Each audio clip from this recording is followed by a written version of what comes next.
I need to get a dash cam. Nearly had an accident this morning, not my fault. And somebody just nearly run into me now.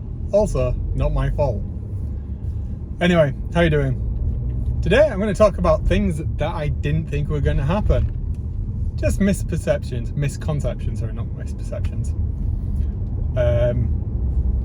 So I think the general consensus would be that comics and certain things in them are quite nerdy. I know it's become part of pop culture now, but my placement student from last year is still working with us. Today, just sent me a random message on Teams saying, "Do you know anything about Absolute Batman?"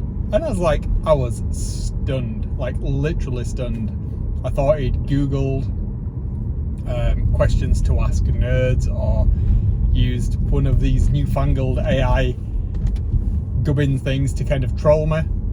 It's no, dude is actually getting Absolute Batman content, and he was like, "How do I read this? What do I do? What is this thing?" And I was genuinely taken aback. So yeah, he's gone away. He's going to go home this evening, and he's going to read some Absolute Batman on Comixology or Amazon Comics, whatever it's called these days. And I'm pretty happy for him. Yeah, I mean that's great. The fact that he's discovering a new medium and it's something that's interested in. But yeah, I genuinely didn't expect that chap to be even remotely open to getting down with some Batman comics. So who would have thought that would be a thing? And then that got me thinking, what is that barrier these days? Because I suppose when you get to a certain age, you're stuck formatively in that given time period. I'm now at the point where it's stop changing stuff. I just want the steady state. I don't want different versions of software. I don't want all this other stuff. I don't want you to keep changing it every 5 minutes. I just want it standard.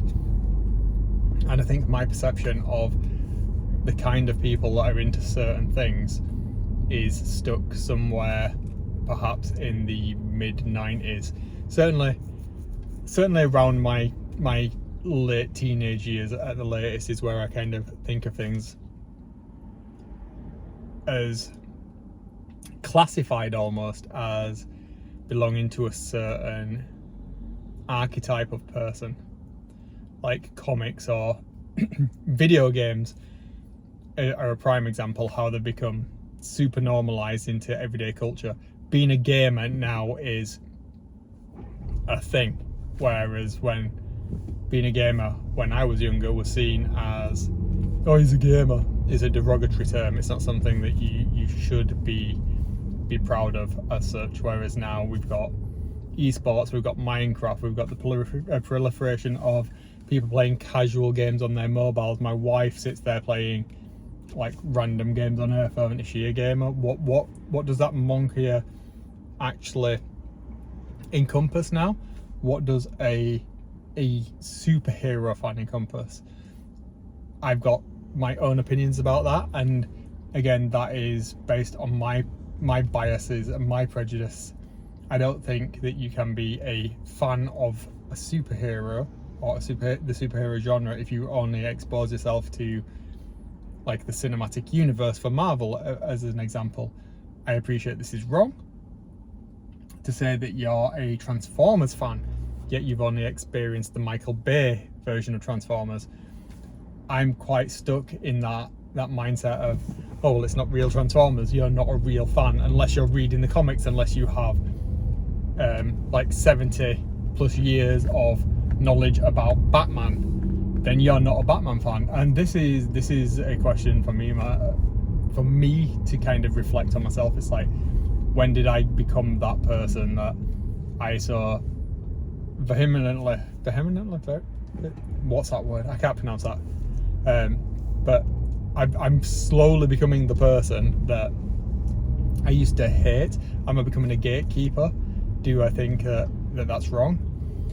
And then when I think about it, to use Transformers as a contextualization of this, some of the content creators that I enjoy their content on YouTube for, I've only been exposed really to the Bayverse of stuff.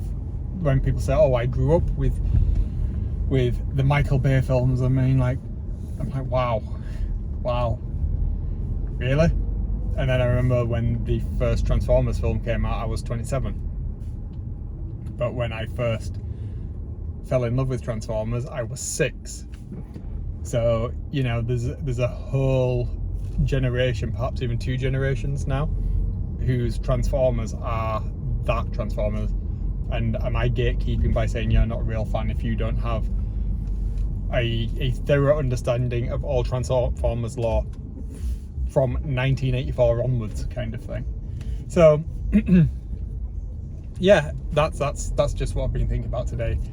Judging a book by its cover and becoming what you don't want to be. You either, I suppose, you know, you die being the good guy, or you live long enough to become the bad guy.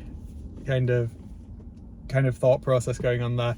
That's where I am with it. Anyway, yeah, hope you're having a good day. I will see you tomorrow with something perhaps a little bit less deep. Who knows?